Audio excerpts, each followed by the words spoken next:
Welcome to Wildlife Outdoors with your host, Russell and Jose. If you have a passion for conservation of the outdoors, or you're enjoying a calming hike in the mountains, an exhilarating kayak trip on the river, feeling a fish on the end of your line, cooking on an open flame in a primitive campsite, or stalking big game, just waiting for the perfect shot, you're in the right place. So put on your boots and polarized sunglasses and come along for the ride. Welcome back to the podcast, guys. We got an interesting episode for you today. We're going to go back to the Jackwagon of the week. We got one of them this week. I'm going to give a little teaser on kayak flipping is going to be a subject covered today for my trip down to Texas. And it's also National Fishing Month, so we're going to get into that as well. So before I get into my story and my goodies from this past weekend, Jose, how was yours?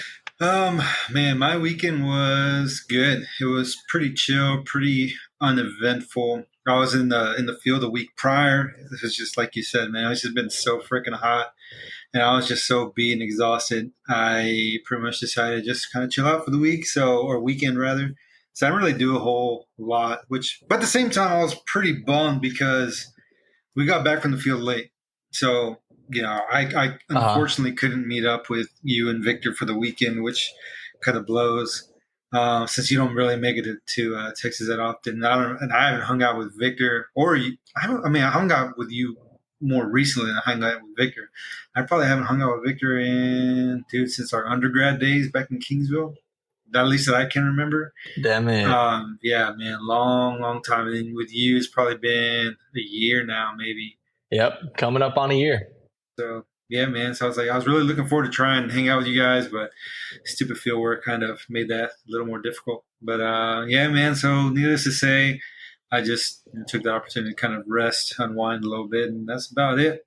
But from what I've seen from the photos you shared and the text between you and Vic in our little group chat, you had a pretty good weekend. So you want to talk a little bit about that? Yeah, man.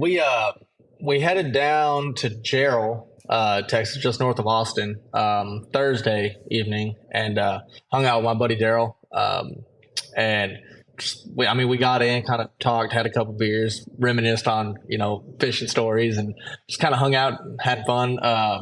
The girls just kind of sat around watching TV, and me and Daryl sat in the kitchen bullshitting. Traded kayaks, talked about the kayaks and what plans we had for them and stuff. So I finally got my blue Bonafide and he has his green Bonafide. And then I think called it quits probably close to midnight, went to sleep. He had to get up early for work, so I think he left at like 5 or something like that. And me and the girls slept until probably close to 7, 8, and got up and headed down to Pelagos where my dad was at. And so met up with him at the campsite. Went out to eat. I can't remember the name of the restaurant we ate at. There's a little seafood restaurant there in Pelagos. It was really good. Adeline got salmon and I got black and tilapia, and we just shared our meals. And can't remember what Peyton got or my dad or his girlfriend got, but food was really good. And so we just kind of hung around, did that. Peyton said she wanted to go fishing, and I didn't bring any fishing gear because she normally doesn't like fishing. But she wanted to go. And so my dad let her use his pole, and she caught these little gaff tops. I mean, they must have been 2-3 inch long. But she had a huge popping cork on, and she was using frozen shrimp. And, she was, cast it out there and then see the bobber move a little bit. And I was like, I think there's a fish messing with it. So she'd set the hook, and then she's like, I don't know. And then the bobber would start moving slightly. She'd bring it in and be a little gaff top on there. So she caught a couple of them. I tried fishing, but it was just too damn windy. And the little cove where the campsite was at, there was all sorts of just old like wood pillars from a previous dock, and it kept getting stuck on stuff, and the wind, and just wasn't the best conditions for fly fishing. So I was like, I'll go help Peyton. And so just helped her out with that, and chilled pretty much the rest of the night. And then we left to go to the house there in Rockport. It was probably like 8 o'clock or so. Started getting dark, and we decided to head out to Rockport and got there and hung out. The next morning, we met Vic at a Mexican restaurant there in Rockport and got breakfast tacos and met his wife and kids. And we just kind of BS'd for a little while. and then went to the fly trap actually. So we went to fly trap. I wanted to stop by and see if they had a stripping basket because I wasn't sure if we were going to fish the jetties. We didn't know how busy Port A was going to be. But in case we were going to fish the jetties, I figured it'd be a lot easier with a stripping basket. So we stopped in there. He said they had just sold their last one, I believe. Chris wasn't there. There's another gentleman in there. I can't remember his name. I guess it was Chris's birthday weekend, so he was out of the shop. But they didn't have a stripping basket there. But we BS there for a while. I think I bought a shirt, some flies maybe. What did I buy from there? I don't remember. I bought a sticker, some stripping guards for my fingers, a bracelet for Peyton, a bracelet for Ruth, and I think a necklace or something for Adeline. Just little knickknacks, basically. And then we went to the beach. So when we got there, so we waited for the ferry. The line for the ferry was pretty long, but they had like 4 or 5 ferries running, so it was pretty quick to get across the channel. But right when we pulled on, so we went down closer to Mustang Island, and even down there, dude, it was just freaking packed when we pulled on the beach. So we drove down a good ways, found an open spot. There's probably 50 yards open where there wasn't anybody. And so we pulled in there and we're just playing with the kids in the sand. And Adeline had some bubbles she was playing with. And we went to H-E-B and Aransas Pass before we got on the ferry and got a bunch of Lunchables and drinks and stuff. And so we just kind of hung out for a while. And Vic kept telling me to take the kayak out because I've never kayaked in the surf before. I've only done the flats with you. And he said, man, you got to take it out. And so after a couple hours, I was like, all right, I'll take it out. And he's like, it's different with the waves. He said, just make sure you're always facing into the waves because if you turn sideways, they'll flip you. I said, okay. And then he said, when you're coming back, go backwards because if you don't see the waves coming and stuff, like they can flip you or you got to be ready. So it's best if you go backwards. I said, okay. So I go out there and I don't know how far I paddled out. It took a while to get out there. The water wasn't too choppy. Like the water was the clearest I've ever seen in Port Aransas. I mean, even when we were going across like Redfish Bay and stuff, the water was like freaking turquoise, blue and turquoise. Like, I mean, it was just perfect conditions, especially in the bay. But when we got out to the surf, the waves were crashing there. They weren't like bad by any means. I mean, a couple foot swells of that. But me not being experienced in surf kayaking, like it was kind of a challenge for me to get past it. But once I got out to the still water, there weren't breaking waves, but there were some good swells. And so I had to focus on trying to stay straight into them. And I got out there a good ways. Peyton said after the fact, she said that she couldn't even see me because I was so far out there. And I saw these 3 birds flying, and then I saw them start working. And I was like, dude, there's fish. And so I start hauling it. I'm paddling and paddling and paddling. And I see this huge school of jacks just breaking like crazy. And my fly rod was tucked into the little strap at the front of the Bonafide and on the side of the seat. And so I tried to put my paddle up and pull my fly rod out. And by the time I get my fly rod out, like another wave is coming and I'm sitting sideways. So I got to grab my paddle and trying to stay straight to where I can go over the waves. And I start stripping line out of my reel, getting ready to cast. And then by that time I lost him. And then I see the birds working probably maybe 20 feet, 30 feet the other direction. So then I start hauling butt over there. And I see the fish again, big school of jacks just busting top water. And I'm like, hell yeah. It looked like they were chasing mullet or something. And I had a silver, white, and blue bait fish pattern on. And I was like, it's perfect. It was like EP fiber and bucktail. And so I was like, hell yeah. I start getting ready to cast. And then they go. And I was just like, ah. And then just trying to stay straight. There's too much going on between trying to strip the line off the reel, trying to cast. You can't stand, so I can't see him too well. Trying to make sure I'm facing the right way. It was just hell. And I was like, this is so annoying. And so I kept looking. I couldn't see birds anywhere. Couldn't see fish breaking, couldn't see anything. And I was like, damn. So at this point, I'd casted my line quite a ways out. And I was like, so I'm just kind of stripping it in. I said, I guess I'll just try to leave the line here at my feet so that way it's loose to where when I see something, I can quick draw and cast to them.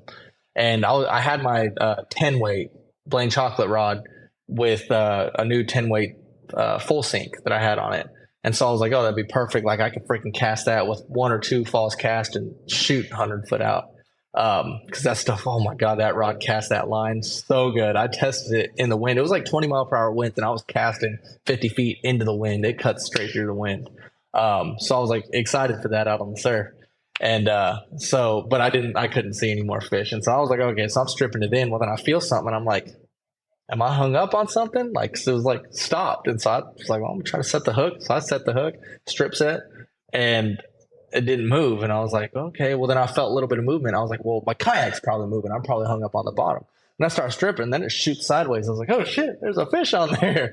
And so I start stripping it in. And then while I'm stripping it in, my kayak's getting turned. So I'm having to grab my paddle, and I still have my rod and my paddle on one side, and I paddle on the other. And I'm trying to straighten out. Waves are coming, and I'm like, can't fight this fish. The GoPro's running the whole time. And so you see me in the GoPro, I'm like, son of a bitch, God damn. And I'm like talking to myself, trying to get straight. And I finally bring the fish up. And right when I grab the fish, I lip it. It was a decent sized gaff top. And I lip it. And then I'm like, oh, crap, because a big wave starts coming. And then so I'm like trying to paddle. I got the fish and my paddle and my rod, like all in one hand, trying to straighten up. And then I get the fly out of its mouth, and I just yeeted it because I was freaking waves coming everywhere. And I was like, oh, this is so stupid. And then so I just reeled everything up, and I was like, well, I guess I'll start heading back. So I started paddling backwards. And I guess I was far out enough that I probably could have turned around and paddled forward for a good ways, because, I mean, I was quite a ways out there. I mean, I was out in the clear water. And so I'm paddling backwards the whole way. And then I keep turning and looking, and I can't, like, you can't see details of vehicles when you're out that far. So I was like, I don't know if I've been carried sideways or not. I don't know where I'm going. It's keep trying to turn around to look and see if I can see the kids or Vic or the trucks or anything like that. And so he has a black truck, and I got my red truck. And I was like, well, if I see a black and red truck, like, at least I could think that's probably where I'm at. And so I'm going back. And every time I turn around, it's like, I just can't make out where the trucks are. I'm like, oh, shit. Like, I'm probably going to back into somebody like 100 yards down the beach. And I'm going to have to like do the walk of shame, dragging my kayak behind me. And then I start going, and I look, and I was like, okay, I think that's Vic's truck. And I'll go turn the other way. It's like, okay, I see my truck. So I'm at the right spot. And right about when that happens, it was probably about 10, 15 seconds later, crashing waves comes right on my kayak, and it carries me like a boogie board. And so I go back like fast. I was like, sweet, it's helping me back. And right when that wave broke, I just feel the ass into my kayak sink down, oh, no. And I start turning, and and it dumped me. And I was like, damn it. And so out of nowhere, like, I'm upside down, the kayak's upside down, I'm underwater, and I stand up, I lose my hat, my glasses, I caught up luckily. And I just hear footsteps, and I turn around, and Vic's hauling ass out there. Bro, you okay? You okay? I was like, yeah, I'm good. And he helps me flip the kayak back over, and my stuff is everywhere. Luckily, my phone was in a waterproof case, a waterproof box. The box was floating. My Remote Designs backpack was out there with my camera in it. And, dude, like, I mean, stayed dry as could be. It was just floating there. My seat had come off because I had it in the lower position, so I didn't have the little bungees with the hooks hold my seat down. I mean, I just had stuff floating everywhere. So he helped me grab everything, get it back in the kayak, and we walked back. And he's like, well, I forgot to tell you that, like, when a wave's crash like that, like, you want to push forward through it and then paddle backwards in the slack water in between. I was like, oh, that would make sense. He's like, yeah, I didn't tell you that. I'm sorry. It's like, damn it. But yeah, that's the first time I've ever flipped a kayak in my entire life. Damn. And, I mean, it wasn't like too bad. Like, luckily the water was like, I think maybe waist high, so it wasn't horrible. So I was just, just grabbed my stuff and kind of walked back. But it could have been worse. That would have happened like when I was way the hell out there. You know what I mean? But yeah, freaking wiped out. I got video of it too. So, and I sent you that. Yeah, I know. I was like watching it. I was like, damn, man. The water looked amazing. I don't think I've ever seen it that blue. At least from the video, it seemed that way. But when you flipped, I was like, yeah, you got caught by a wave.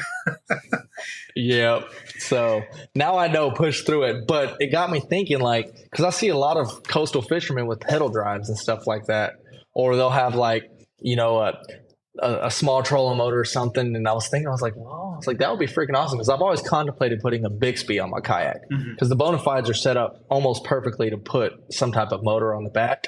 And they have universal, rudder mounts and stuff. And there's little spots that it's made to run cabling through. And it comes out, goes right behind the back end. There's two little spots where it's like perfectly elevated just to drill straight through, run a cable. And then on the front side, right by your pedals, there's another spot. So it's like essentially pre-made for running those cables. So I was like, I might do that.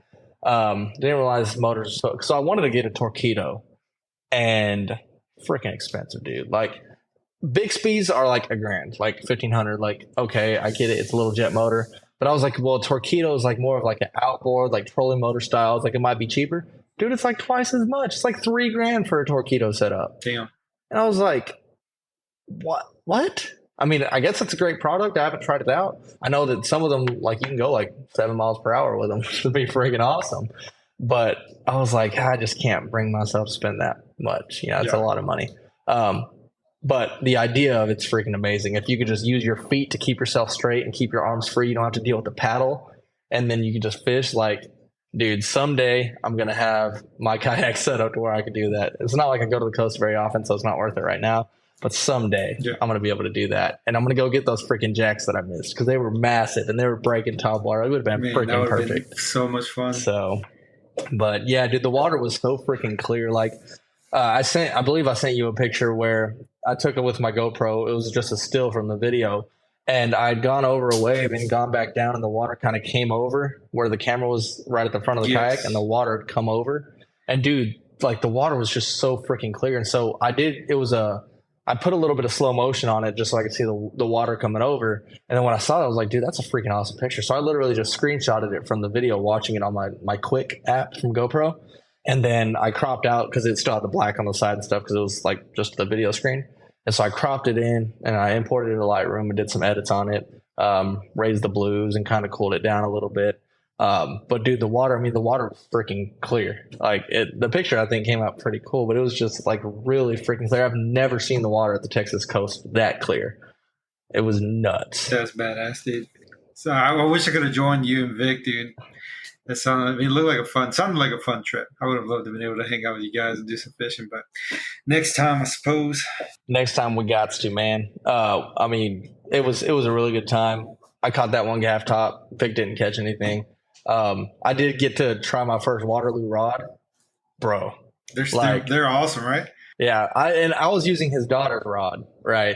Yeah. And so it was like a 5'6" maybe, flimsy, but they have eyelets and guides that are like, I don't know what they're made out of, but they're flexible almost, like, which would be good for kids. I mean, obviously they cost a little bit more. Those recoil guys or something like that.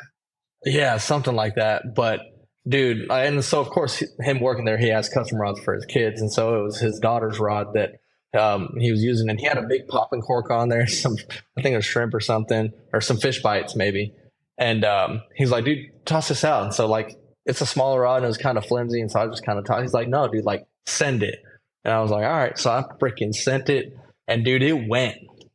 That little rod handled that so well. And he's like, I'm loving this. I said, what do you mean? He's like, you're using conventional gear. I said, dude, this thing can freaking launch some stuff for how small it is. So I think I'm going to have him maybe custom make some for the kids. Obviously, I'm going to pay through Waterloo and all that. But I was really impressed with the action of the rod and everything it could handle for that small size. I feel like it'd be great for my kids. So like back in the day, man, when me and my buddies were fishing conventional gear all the time on the coast, like for me, one of the, I guess like holy grails, if you will, was a Waterloo rod. Like I've always heard good things about them.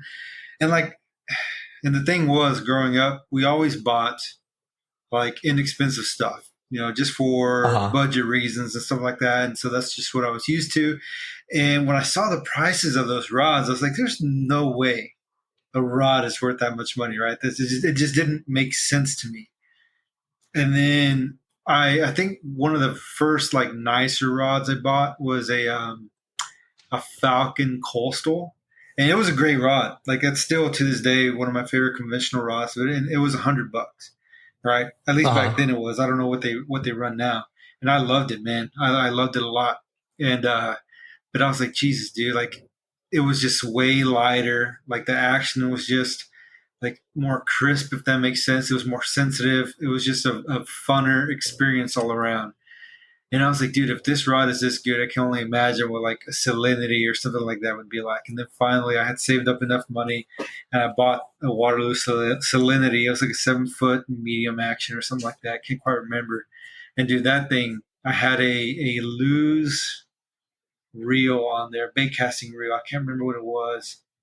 And I want to say it was some Suffix 8-strand braid.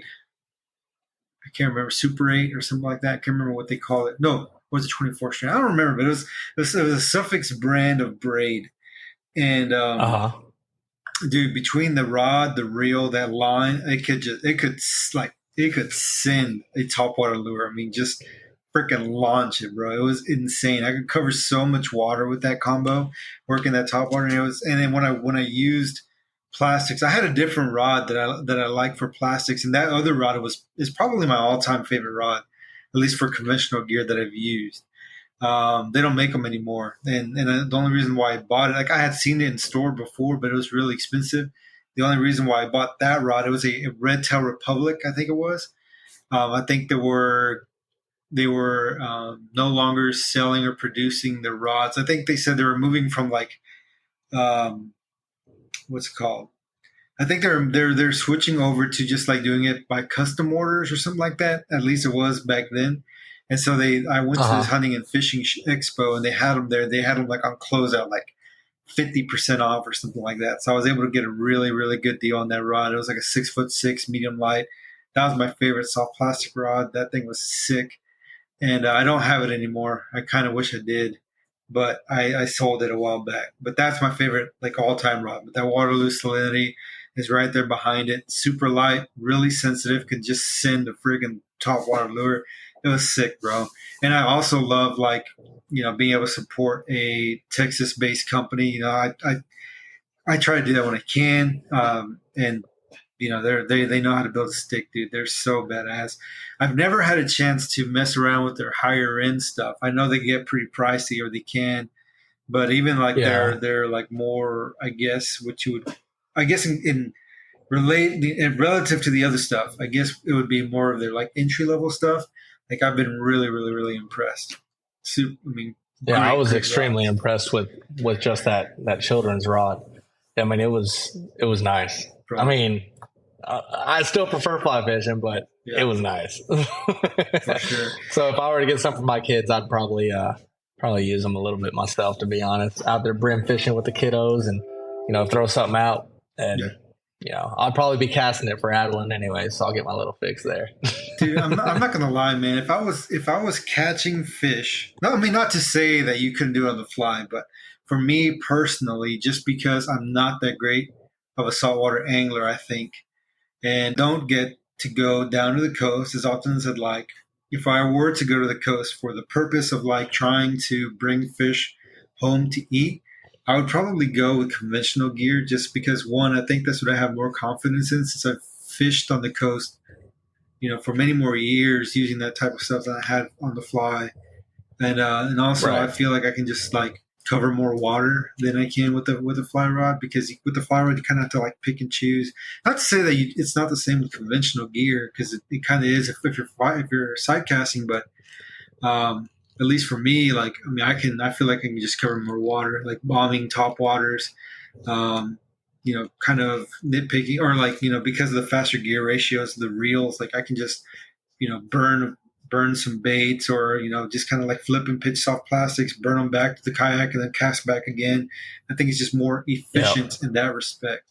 Whereas with saltwater, with fly fishing, you're kind of limiting yourself to the distance that you're going to cast. That's totally dependent on the angler. Some guys can bomb out 80 feet, some guys can bomb out 30 feet. It just kind of depends. So you're limiting yourself with that. And so you have to be a bit more selective. So it is beneficial to be able to see what you're casting at. So not to say that it can't be done. Guys catch limits on the fly all the time. I'm just not one of those. So I think I think having conventional gear in your arsenal, if you're one that likes to keep fish on occasion neat, is a good tool to have. Unfortunately, I don't have. I wouldn't say unfortunately. I made the decision to just kind of go, all fly. So, that being said, I think maybe I should reconsider my stance on that. Maybe look into getting some conventional gear again.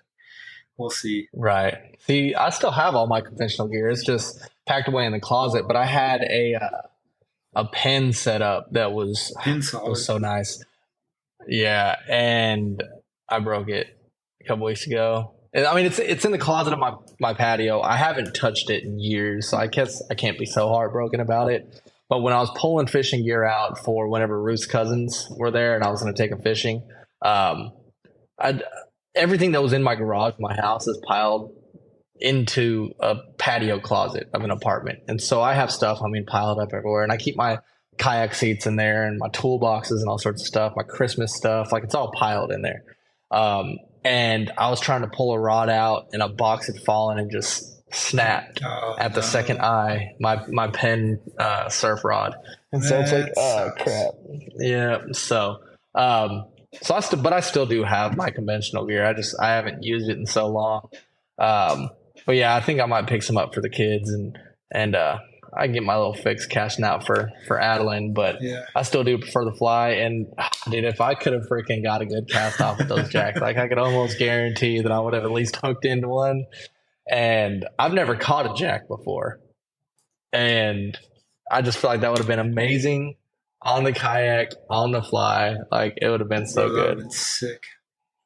Yeah, but I mean, nonetheless, it was a good time. We missed you. We wish you were there. But either way, man, I'm coming in October, right? Yeah. October 21st, Iron Fly. I'm going to be in New Braunfels. We might as well just go to the coast afterwards, you know? That's going to be on a Saturday. I know you and I have talked a little bit. I mean, we haven't, like, solidified any plans or anything, but I know you and I were just kind of throwing things out there. I think one of the things we discussed was going to Iron Fly in the morning and then maybe leaving, like, later in the evening. Which that's more information's come out about Iron Fly. That's most likely going to be in the afternoon. I see. Okay. So then what's we'll see what we can figure out. Because I know. Did you want to try to participate in Iron Fly? I mean, I think that'd be awesome. I think I want to. I mean, I'd be down. I haven't tied in so long. Dude, I haven't tied in years. It's literally been years. Dude, not years, bro. You and I tied. No, it can't be years. Maybe a year. We didn't tie. It's been over a year because we didn't tie when you were up here. That was in October. You're right. We didn't tie then, but I want to say that last time we tied together was before I got divorced. No, you're living in your apartment where you are now. When did we tie? I want to say it was the White River trip, maybe, because I had brought my fly tying stuff, and you brought out this white folding table, and you and I were both there, and I was showing you. That's right. How to tie. That's I right. think it was a carpet bomb or something. Yep. I can't remember, but I showed you how to tie some fly. Yeah, so that would have been April of 2021. Holy shit! It's been pardon my language, but it's been that long. Yeah. Jesus. And I haven't tied since then. Well, you're a dad. You have valid excuse. So yeah, it's been 2 years and 4 months since I've tied. Okay, years. I take it back. You're right. So, but yeah, no, I think it'd be fun to compete in Iron Fly. And for those of y'all that don't know, on October 21st at Faust Brewing in New Braunfels, Texas, there's going to be an event raising money for Real Recovery, which is a not-for-profit that they take men battling cancer, any form of cancer, on fly fishing retreats. The event itself is going to be an iron fly competition, to where basically, I believe Honey Hole Hangout is going to be the one that's going to be setting everything up. And I think they choose just random materials for you to tie flies out of. And it's kind of like that show Iron Chef. And so you can go there and compete to tie the best fly out of just random crap, which I think would be awesome to do. But it's also for a good cause. And we're also, as the podcast, are also going to be sponsors for that event. So I do want to compete. I am going to be there regardless. I've already got that approved. I'm going to be off. I'm going to be there regardless, but I would like to compete. So we need to find out if we're going to do that. And then we can sign up and register for that. But it's going to be October 21st, New Braunfels, Texas, Faust Brewing Company. Should be a good time, a real good time. Yeah. And dude, I think that'll be a lot of fun. I'm down to do it. And then, but yeah, we'll try and find a way to squeeze in some fishing, whether we go down to the coast, because I think that same weekend, the Fly Trap is having an anniversary party. I can't remember. Yeah. Is it two? It's their second. Yeah, their second year anniversary party is on October 21st. Also that same Saturday, the same day, which is unfortunate because we had talked about trying to make both, but I don't think that's going to be possible. So it'd be dope to just go down there and maybe do some fishing, stop by if they're still open or whatever. If not, we'll maybe go to Houston and do some carp fishing or something there too. Right. But we'll figure something out, man. Get on the water either way. Make your trip back to Texas worth it. Right. I think that'll be good. But the thing with October is the Reds are running. So, Oh yes, that's true. man, Well, they we should gotta be. go. They should be. If they're not, we can audible. But I think we should plan to go to the coast, man. I mean, dude, Try to get on some Reds. I'd be down. And be then, down. although we wouldn't be able to make it to the anniversary party at the Fly Trap, we could still swing by, tell Chris congratulations, maybe buy some stuff, Yeah, and for sure. then go possibly chase some Reds. I think that's what we should do. I like And that then, idea. worst case scenario, going from the coast to College Station, you could kind of detour and go up Highway 59 you to know what, Houston. dude? Well, we'll have to talk about this because I don't know how much time you've requested off. Yes, we need to make that happen, but also that reminds me, a friend of mine that I went to school with, he lives in Port Isabel now. I believe I need to go back and check. He lives in like deep South Texas, somewhere along the coast. I want to say Port Isabel. He invited you and I to go down there and do some fishing, and so that could be a potential option as well. And this guy knows what's up. He conventional fishes mainly, so that's what we may end up doing. But we could bring the fly gear and see if we can get anything on the fly too. And then maybe we can do a podcast with him. This guy's been hunting and fishing in Texas for years. I mean, he's been all about it since he was a kid. So and I know him personally. He and I have a lot of stories just from our college days as well. So I think that'd be a pretty fun episode too. But that's also an option. If not, then maybe we can. If we can't fit all that in one weekend because it is a lot and you only have a limited time, we'll have to try and we'll have to try and figure out something to make that work. But that's also a potential option. Maybe we could go fishing with him that weekend, and then after the fact, Stop by. have him on for the podcast. Yeah, and stop by. Well, yeah. So we'll talk about this off camera, or, off the podcast. Right. But yeah, it's just needless to say, October should be a good month for us as a podcast, but also for the fly fishing community with what's going on with the iron fly and then the fly trap anniversary party. There's going to be a lot of stuff for folks to attend, and it should be a good time. So, and then for fishing as well, water should be cooling down. Hopefully, the redfish will start running, and so it'd be a good time to hit the coast too. So, should be a good time in Texas. It would be. Yeah. It's going to be a good month. And speaking of good months, I guess that's a good segue into National Fishing Month, with it being the month of August. I guess it's not only National Fishing Month for the U.S., but also other countries. The U.K., for instance, it's their National Fishing Month as well. So August 1st to August 31st is National Fishing Month. And basically it's an initiative just to get everybody out there, get people connected with nature, get people to experience fishing that have never been fishing, people that are, typical anglers, like they're probably going to be out anyways, but it's more of a chance to get people out there that are not the typical angler, that don't fish very often. So it's just about celebrating the social well-being and environmental benefits of angling. So, yeah, man, and with that, I was looking at Texas Parks and Wildlife website earlier. So I don't know if they're doing it because of that, because there's no like official declaration or anything like that. But for the month of August, they have a bunch of fishing events all around the state, ranging from clinics to night shore fishing clinics. That's the first thing I see at Sea Rim State Park, to fishing with a ranger. They have a thing right now that I see on August 7th for surf fishing in Galveston Island State Park. Basics of fishing. I mean, dude, it's just, they got angler education, instructor training. They just have so much going on. So if any of this appeals to you, if maybe you're someone who hasn't really been fishing or has very limited experience fishing, but wants to maybe get involved, or maybe wants to take the family, but don't really know how to start, or, a significant other, but don't know where to start. These are great places. This is a great foundation for which to kind of build upon, take advantage of these things. It should be a really, really cool cool time, and it's a really great resource for those of us who live in Texas. It's pretty neat. I highly suggest you check it out, and they have all of that information on their website. And there's a good chance that there's something going on either at your location or a city near you. So I highly recommend you guys checking it out and getting out and just soaking some lines, support conservation, get out fishing, and yeah, man, enjoy it.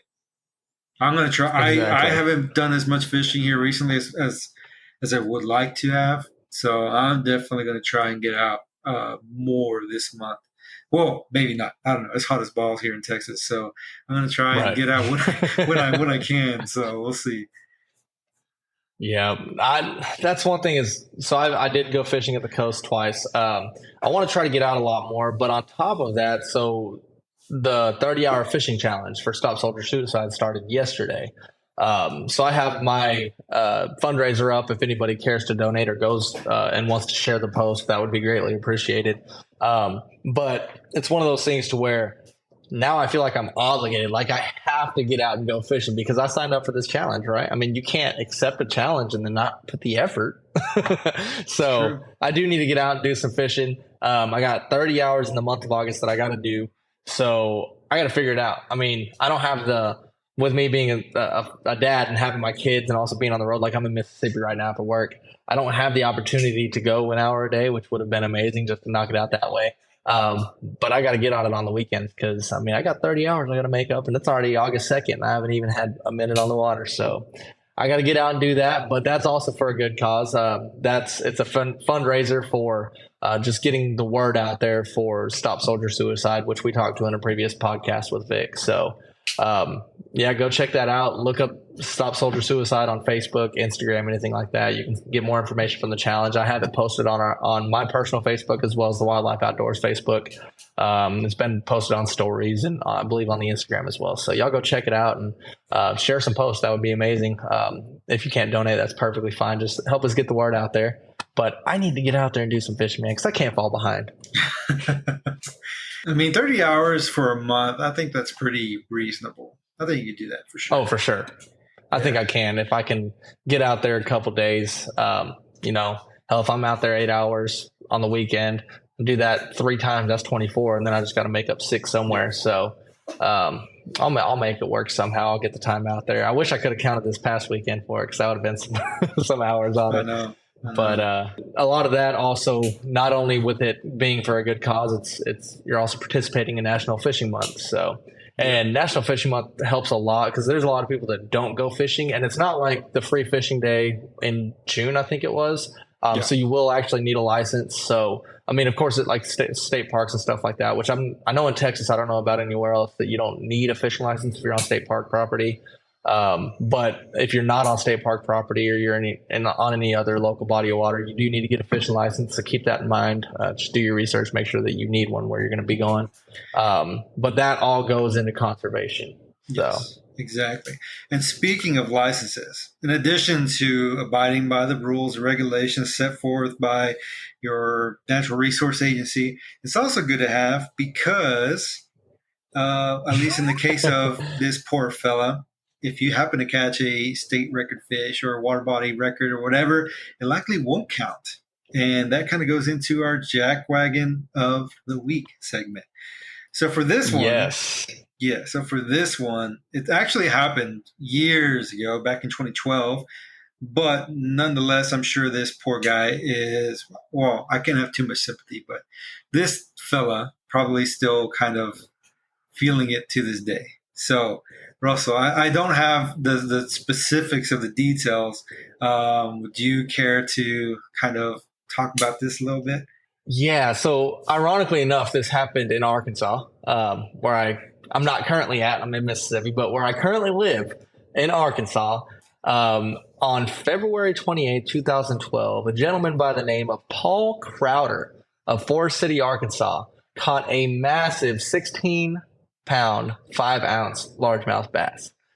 And he caught it while not having a license. And the current state record at that time that was made years before in 1976 was a 16-pound, 4-ounce largemouth bass caught by a gentleman by the name of Aaron Martinez. And he was out of Memphis, but he caught it in Mississippi County in Arkansas. And it was a 16-pound, 4-ounce largemouth bass. And then the record was broken by Paul Crowder, but he did not have a fishing license at the time of catching the fish. He called in the fish stating it had been caught. And I believe 3 hours later went to go get a fishing license. And upon investigation, he wasn't licensed to catch the fish when he caught it. So the record does not stand. So they pulled the 16-pound, 5-ounce out and left it back with Mr. Martis with a 16-pound, 4-ounce fish. So don't be a jackwagon of the week. If you're going to be out there recreating, get a damn fishing license. Dude, you never know when you're going to catch the possible state record. Like I kind of feel bad for him, but at the same time I don't. Like you should have had a fishing license.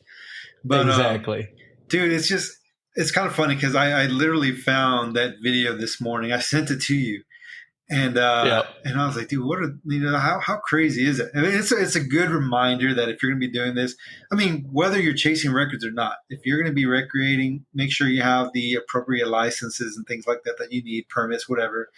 But you just never know when something like this is going to happen. I mean, this guy could have had a huge Arkansas record, and now he doesn't, simply because he didn't have a license beforehand.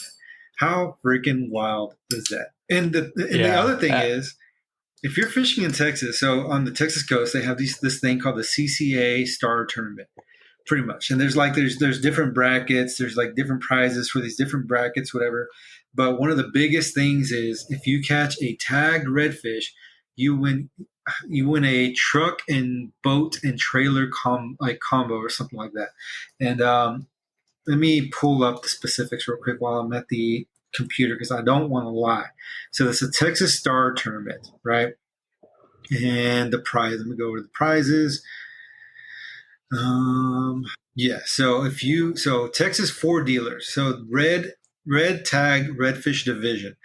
The first 5 red tagged redfish caught that is tagged, clipped, and released will win a 2023 Ford F-150 XLT Super Cab connected to a Haney 23-foot Bigfoot with a Mercury 150 and Coastline trailer. I mean, dude, that combination is probably nuts. Well over 6 figures. And for sure. Yeah, but you have to hold a valid fishing license in the state of Texas. And I have heard in years past, I don't know of any this year, but I have heard instances in years past where someone caught a tagged redfish. Well, okay, let me back up a little bit. So not only do you have to hold a valid fishing license in the state of Texas, but you also have to be registered in the tournament. So you do have to register for the tournament. I have heard of instances in the past where an individual who I don't remember if they were not registered for the tournament or if they didn't have a fishing license or both, but they caught a tagged redfish and they didn't have meet one of those requirements and they couldn't claim the prize.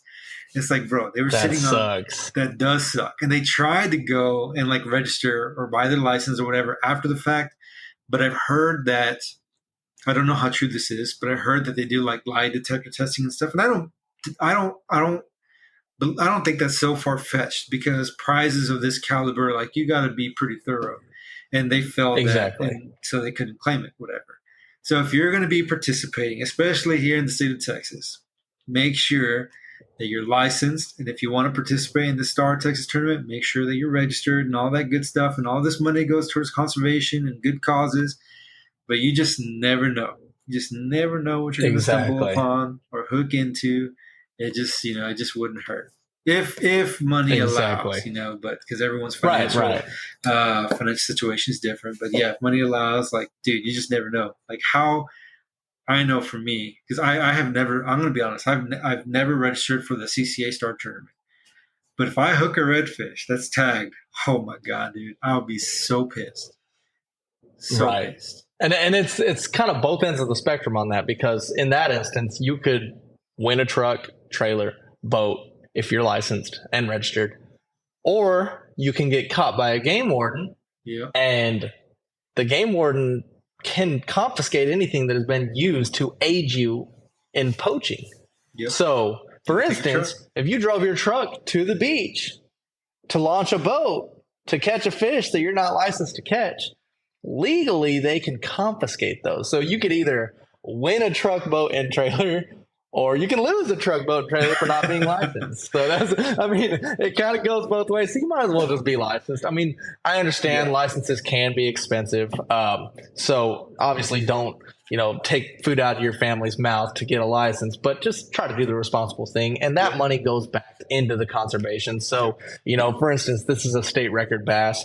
Conservation goes into making it to where these bass will grow to that size and help maintain these lakes and these parks and stuff like that. So the money goes back to the conservation of the wildlife. But so it kind of goes, just get licensed. Yep. Long-winded version of just get licensed. Yep. Same thing for if you're hunting. If you're out there hunting and you come across a 14-point non-typical whitetail and you shoot it and you're driving out, I'm going to stop by Walmart and get my hunting license, and you get stopped by the game warden or pulled over. I mean, just be licensed before you go recreate. and likely the licenses are cheaper than what a ticket would cost. See, I remember back in the day, my family and I used to go, we used to take trips down to Port Lavaca and stuff. And my dad, he's not a fisherman, right? That's not really his thing. He'll do it if we're doing it, but he doesn't go out of his way to do it. And so I was fishing. I didn't need a license because I wasn't of age yet. But he was fishing on it. I was like, Dad, do you have your license? He goes, nah, I don't need it. They never come by. I was like, okay. And then sure enough, that day, a game warden came by. and I think my dad did end up getting the ticket. I can't remember for how much, but he was not happy. And he's like, I should just got my license. So, dude, I remember one time my brother from Alaska had come down, right? Yeah. And he had been here a couple days, and he's not really that much of an outdoorsman. Being from Alaska, it's surprising, but he doesn't hunt, doesn't fish, or anything like that. But we had a pull-behind camper trailer that we would keep at this RV resort in Seguin, Texas, right on. Is that the Guad that runs through Seguin? I think so. Yeah. Yeah, I think it's the Guad. And so I would go out there and it was stacked with freaking largemouth at that, where we would keep it. And so there's this huge grassy area, and then there's a drop off. And then on the right side of the property, it's like right close to the bridge. Can't even remember what highway it is. Maybe 123 or something. It looked like an old like highway guardrail that was being used as a retaining wall. And dude, I would just tear up the largemouth right there. And the Guads, obviously. And so I was like, all right, well, so my brother was in from Alaska. I was like, let's go fishing. Like, it's 30 minutes away from where I was living at the time. And so we went out there, and I was like, you should probably get a license. And at this time, I think I was 18, so he would have been 24 or something. And I've always looked young. Like, when I was 18, I looked like I was 12. That is true. And so, can confirm. Right. So I told him he'd need to get a fishing license. And but I had never seen a game warden. I mean, it's on a freaking RV resort. Like, why would a game warden come down there? Never seen a game warden there. But I was like, it'd probably be a smart idea.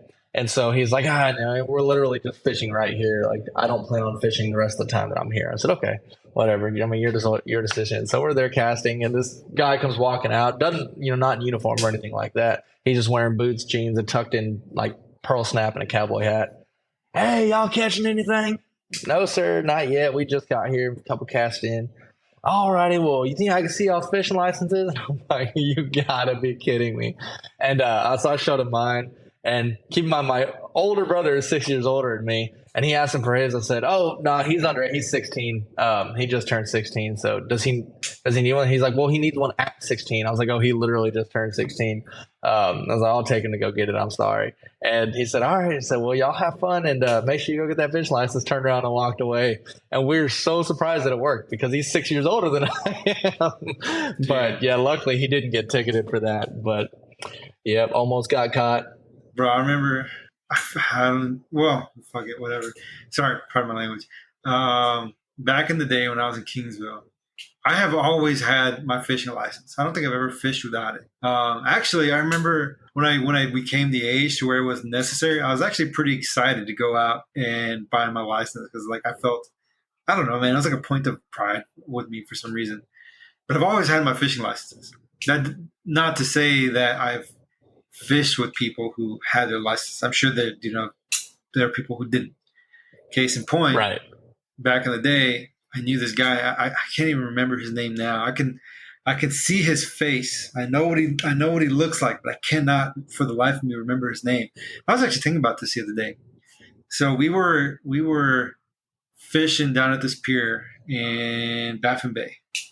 It was me, him, and my other buddy. I don't remember who it was with. I just know there's three of us. We had gone down there one day and we were fishing, and it was me, and my buddy mainly fishing, and we both had our licenses. And this guy, he was at first he was just coming to hang out, but then I guess after he saw us catching some fish, he's like, "Is it cool if I try?" And I was like, "Well, do you got your license?" He's like, "Nah, man, it's really expensive if you live like if you're out of state." And he was from Louisiana, and I was like, "I mean, listen, dude, if you get a ticket, like that's on you, bro." And he was, "Yeah, man, Yeah.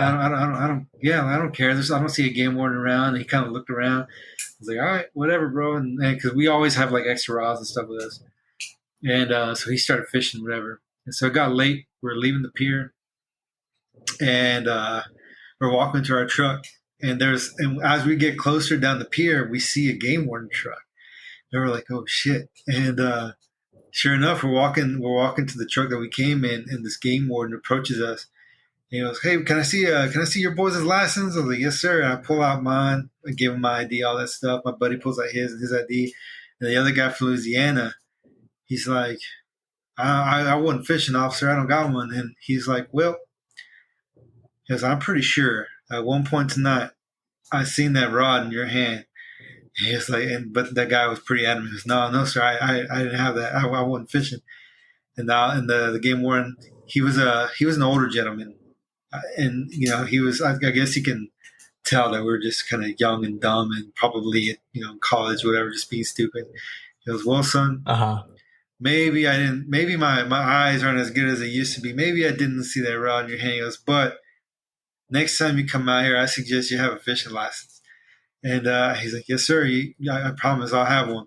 So we get to the truck. We're like, "Dude, we freaking told you, bro." He goes, "Yeah, I know." And so, so next time we go fishing, we invite him. He goes, "Nah, man, I ain't going. I'm paying for no fishing license. I ain't going." So he never went. He never went with us.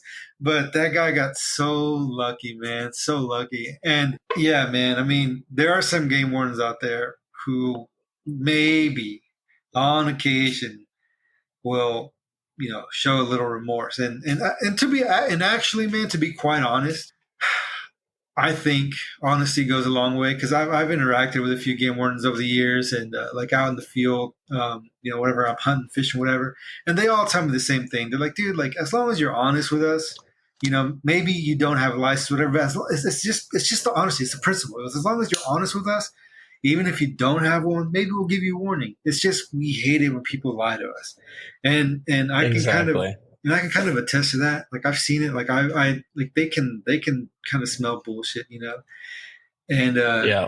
I've seen like their demeanor kind of change whenever they've been fed some BS. So honesty does go quite a long way, especially in their circle. And so and I've actually been a recipient of that. And we'll say that was during dove hunting. I was gonna bring that up. I was Yeah, like, we have a couple dove hunting stories. Yeah, we'll talk about that when we're closer to dove season. But honesty does go a long way.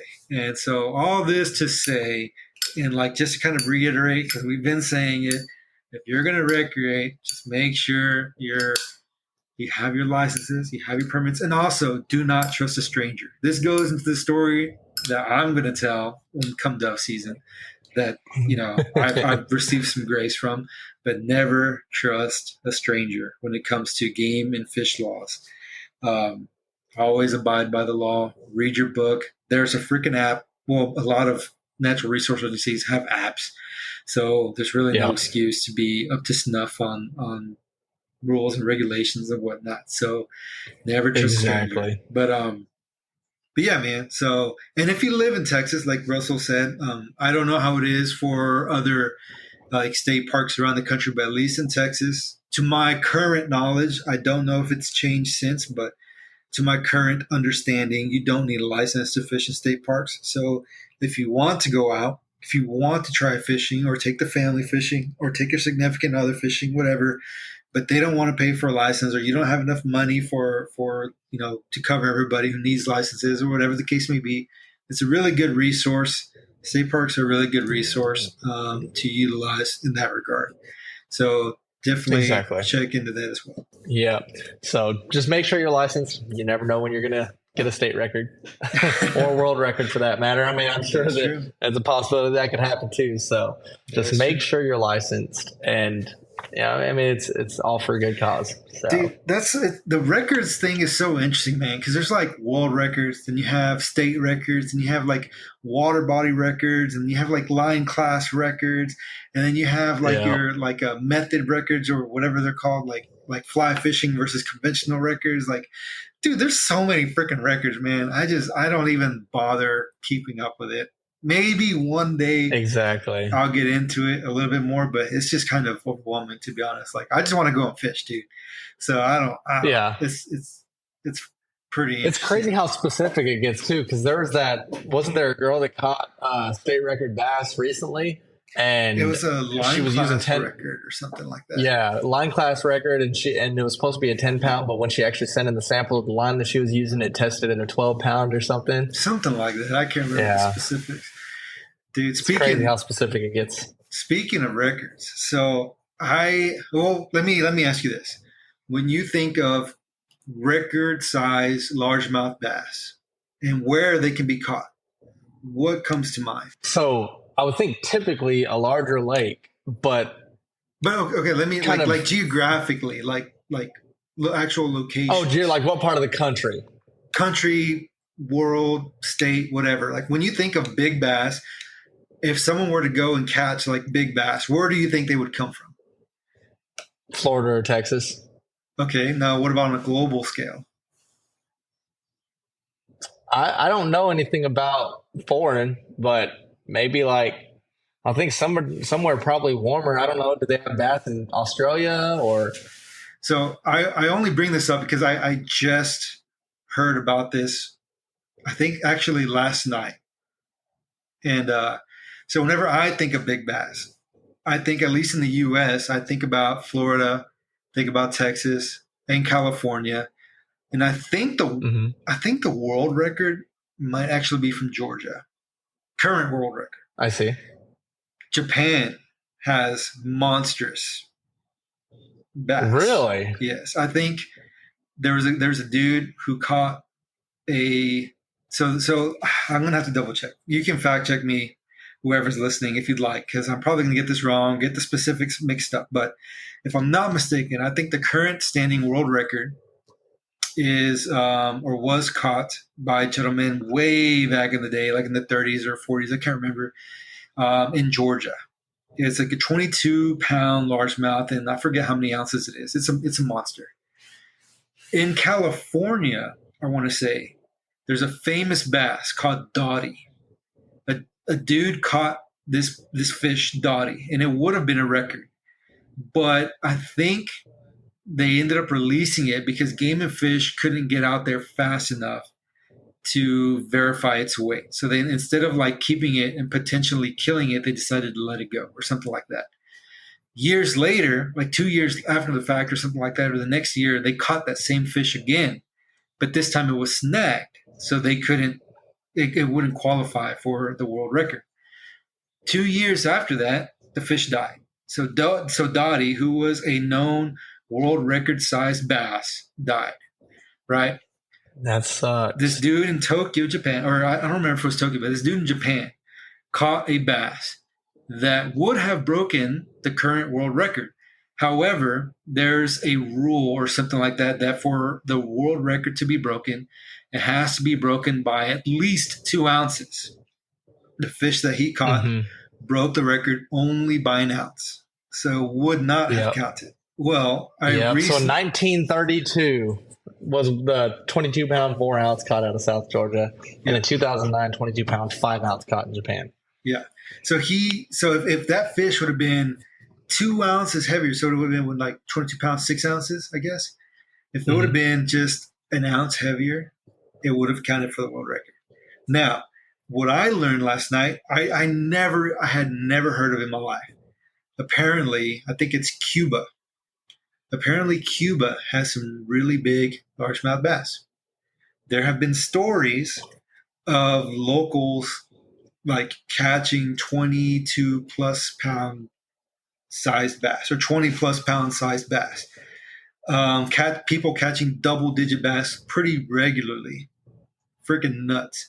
That's But crazy. because of like the embargo, dude, I read the story, like because of the embargo, they can't really like import lures and stuff like that. So they had to make their own. They would melt like car tires and like the soles off of shoes and stuff like that and pour them into molds that they would then use to go catch these fish. Freaking nuts, dude. That's crazy. Jimmy, I think it was Jimmy Houston. Sometime back in the day, Jimmy Houston managed to make it into Cuba and fish, and he caught a 13-pound largemouth bass fishing there in Cuba. And yeah, so supposedly, and some of these lakes, like they do have like bass fishing tournaments and stuff like that. Now, it's just speculation. It's just rumors of how big these fish can truly get. But supposedly, some of the locals have caught like monstrous sized bass. So it's plausible that a record sized bass is swimming in Cuba, which I didn't even know was like a largemouth bass fishing destination. I knew of Japan. Right. I knew of Mexico. Mexico has some really large bass as well. Obviously Texas, obviously California, and Florida. But I did not even know about Cuba, dude. That's nuts. That's crazy. When I think of Cuba, I just think about saltwater, obviously. I don't think large freshwater bass have ever crossed my mind. Yeah. I didn't either. I don't know if it was the same guy who did the story that I sent you about the Arkansas dude, but there was a YouTube short that popped up that was talking about Cuban bass and like these potential record sized bass coming from there. I was like, what the hell, man? Like I have never heard of that. So I just did it like a really like surface level kind of look into bass fishing in Cuba. But it was pretty crazy, man. It was pretty wild. Dude, that's crazy. See, I want to go overseas, but every time I think of overseas trips, I think like Costa Rica or Puerto Rico or Mexico and like chasing bonefish and roosterfish and permit and tarpon. Like that's what I think about when I think about going foreign. But I've never thought about traveling overseas for freshwater fishing, but that might be something to look into. Dude, same. Whenever I think about like destination fishing, it's never for a largemouth bass. Peacock bass, maybe, but Right. never Yeah. a largemouth bass.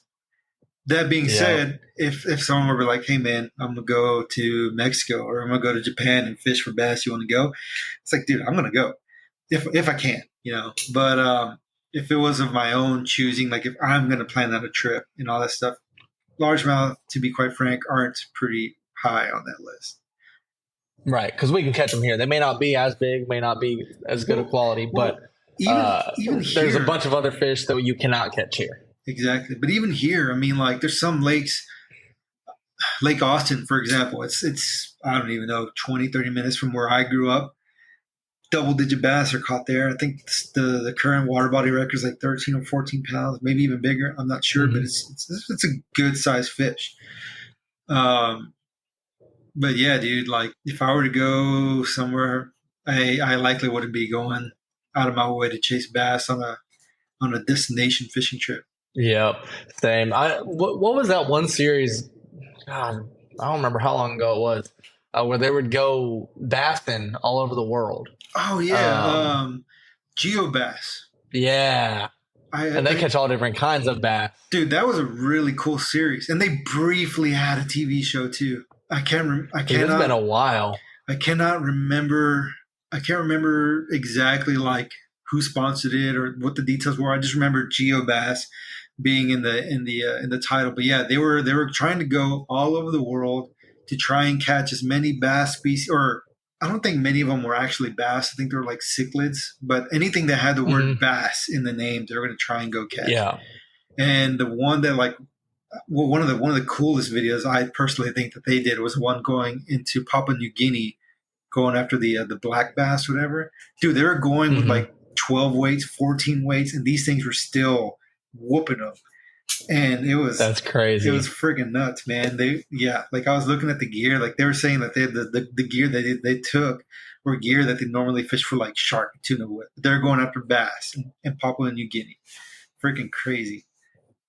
So it's looking like it's on Motive Fishing, Yes, Apple TV, stuff like correct. that. But they were chasing peacock bass in Brazil and the black bass in Papua New Guinea and jungle bass in Nicaragua. That is a cool looking fish. It definitely looks like some type of cichlid.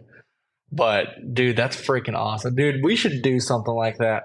Like I need to start playing the lotto so we could do that. Dude, I've thought about it. So there's like a bass slam here in the U.S. Because I mean, like you have your Florida strain, largemouth, and here in Texas, like you have the spotted bass, you have the obviously the Guadalupe bass, which can't be caught anywhere else, and then there's also like endemic bass species, like what is it, the red eye bass? I think can only be caught in certain spots, Alabama bass, stuff like that. So there's a bass slam of I can't even remember how many species, like 12 or something like that. But they do that. It'd be a pretty cool little like series to go and do and try and catch them all on the fly. And dude, that would be cool. And some of these bass look, I mean, beautiful, man. I can't remember which one it is, the Coosa bass or something like that, but it has like hues of blue, like on its scales. It's like green and blue, like a red eye or something like that. I can't remember. I think some small. The red eye bass has a blue belly. Okay, it might be. I think that's what it is. But dude, they're freaking gorgeous, man. I don't remember if it was John B or somebody, but they were catching those, and they were just no. I think it was the Blue Line Fly guys, Fly Co, something like that. The Wildfly folks. I think they did a series where they were catching some red eye. They were showing some like more detailed photos of or stills from the videos of those bass, and they were just so gorgeous, man. I think that'd be really, really neat, dude. Really cool. I agree.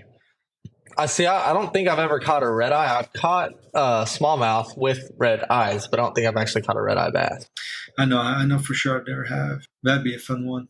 Also, you don't. I've actually never caught a rock bass either. I don't think I have either. Or a warmouth. I caught a warmouth. I thought it might have been a rock bass, but after further investigation, I'm pretty confident that it was just a warmouth. When you and I went fishing, I can't remember where it was, but there was that little railroad crossing or whatever. You know what I'm talking about? Oh yeah. Here in Hot Springs. Yes, I want to say that I saw what I thought was a rock bass. The shape and color and everything looked like a rock bass, but that thing jetted. Like I couldn't even get a cast out in front of it. Dude, there's some huge green sunfish and bluegill in there. Dude, fly fishing in Arkansas is, at least where we went fishing, is so different than what I'm used to. Dude, I've caught so many fish, different species of fish on that body of water. I've caught shiners. I caught something called a northern studfish. Interesting. I've caught gambusia, like mosquito fish, in the mouth on a woolly bugger. I've caught all different kinds of long ears and red breast and green sunfish and bluegill, all sorts of brim. I've caught spotted bass. I've caught largemouth bass. I've caught so many different species out of that body of water. Ruth even caught like a few different species out of that body of water on a tenkara. So it's crazy how diverse that little body is. Dude, so there was I can't remember what podcast I was listening to it on, but there's a guy, he specializes in microfishing. So he purposely tries to seek out like those smaller fish that nobody really kind of goes after. And that's like his thing. That's what he goes for. I was like, dude, that's pretty cool. And he uses like these super small flies, man, like size 22, size 24 flies or whatever. Freaking like tiny things. But that's his jam, man. He just goes and he microfishes. It's pretty dope. Dude, I should have done that because I used to catch nothing but small fish. Like, not even trying. I'm like, I'm going to go catch a largemouth today. Then next thing you know, I just catch 15 fish under the size of 2 inches. I remember that was like the running joke between you and Hal. And then Brian. Yeah, and Brian, that one weekend that I went there to go fish or to go to the concert and fish with you on the White River, you caught your PB largemouth on the fly. You caught that big ass carp. You caught that big 28-inch cutthroat. that Yeah. big cutthroat. You caught a huge brown. Brown.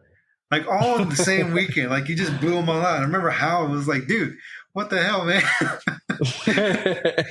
It's like, you're giving me all this crap catching these small fish. I guess I'll try my hand at catching big ones. Although I was trying the whole time. And then like the year after, you caught those monster redfish in Louisiana. Yep. I'm growing up finally, man. It's like the year of big fish. Yep. Let's hope I can continue that. Although there's been a few times that I've been skunked already, and it's like, man, maybe I should just take out the 2-weight again.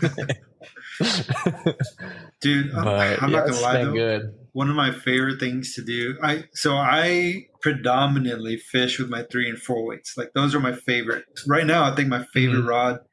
Well, aside from the one that I built for like sentimental reasons and stuff, and it's just a fun rod to fish, to be quite honest. But I think my favorite rod right now is probably a 4-weight TFO Pro 3. And dude, I freaking love that rod. I've been throwing that a lot. I have a 5-weight Pro 3 with floating bass taper on it, Cortland, and I love it.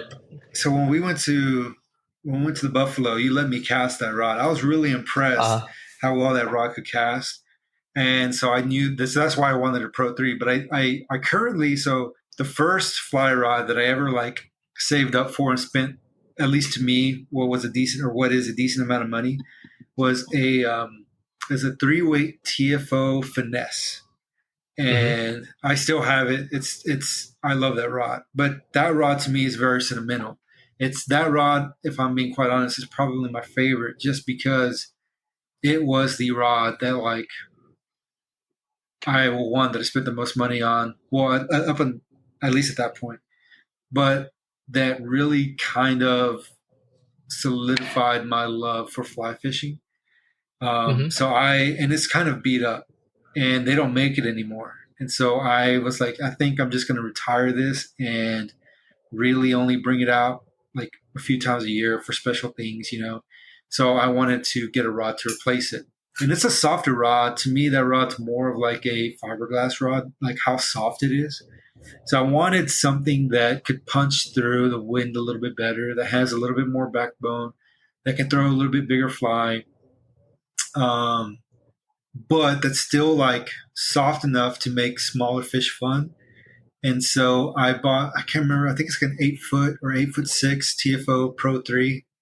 And I freaking love that rod, dude. It can carry a larger fly, but it still makes smaller fish fun. Like I freaking love that little rod, man. That thing is so much fun to fish. It's so light. I dig it. That's probably my favorite rod right now. One of my favorite rods. That's how I feel about my 4-weight LK Legacy. That's my trout rod, and I love that rod. That Pro 3 5-weight is amazing.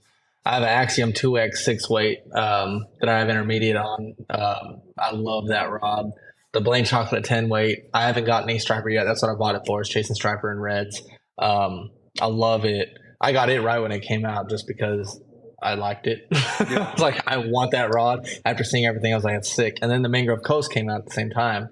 I didn't buy Mangrove Coast at first, and then I had sink on my 10-weight, so I was like, well, I need a larger float line, so I bought the Mangrove Coast for floating line. That's what I caught that massive red on, was the 9-weight Mangrove Coast, and it held up like a champ.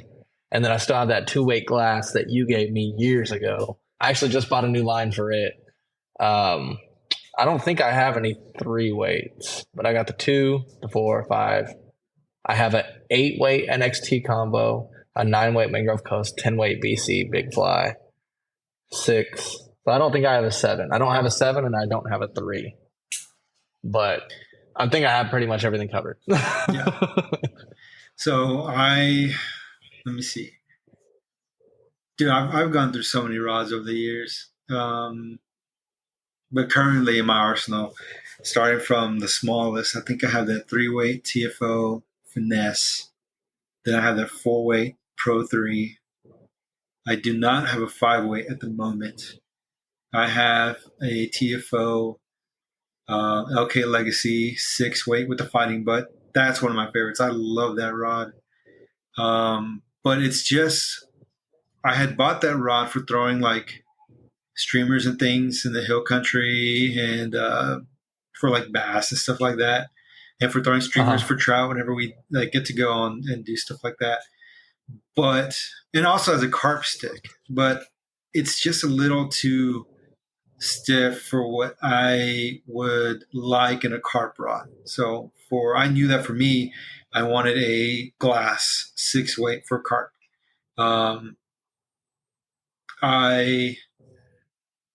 Which brings me to the rod that I built, which is a 6'7" Pelagos. I can't even pronounce it. The Pelagos glass rod. Freaking love that rod. I have 2 8-weights. I have a TFO Axiom 2X. That was my first saltwater rod, and I like it. I still like it, but I think I'm going to make that one into a streamer rod. It's just that thing's a cannon. It's stiff, but it makes like shorter casts a little bit more difficult for me personally, just because it takes a little bit more line to load it properly. I think, just my experience. Yeah. Your mileage may vary. That's just my opinion. And then when I bought it, the mangrove wasn't like the new mangrove wasn't a thing yet. When the mangrove came out, I wanted to get it, and so I got it, and I fished it. And after fishing it the one time, like I knew that was going to be my saltwater rod. I love the way the mangrove fishes. To me, it's more user friendly. It's a little bit softer, but still has enough punch to cast through the wind and stuff like that. I have never felt undergunned in the fish that I've hooked up with. Granted, I've never hooked into like an oversized redfish or anything like that. I think the biggest red I hooked into with that rod was like 24 or 25 inches. But it was plenty. Like I have never felt like I needed more. And I like it because it loads pretty good at short range, which is where I've hooked most of my redfish. So I liked it for that reason. And because it loads so easily, like I don't need to false cast a lot or carry a lot of line in the air to get a good presentation or anything like that when I'm on the coast. Which is nice, because when I'm in a kayak, I try not to have too much line out, because it's just kind of a mess there, like at your feet. You can get tangled in a bunch of stuff. So it's really nice to be able to kind of load up and cast with 1 or 2 false casts, So I really love the mangrove. And then I think it's about it right now.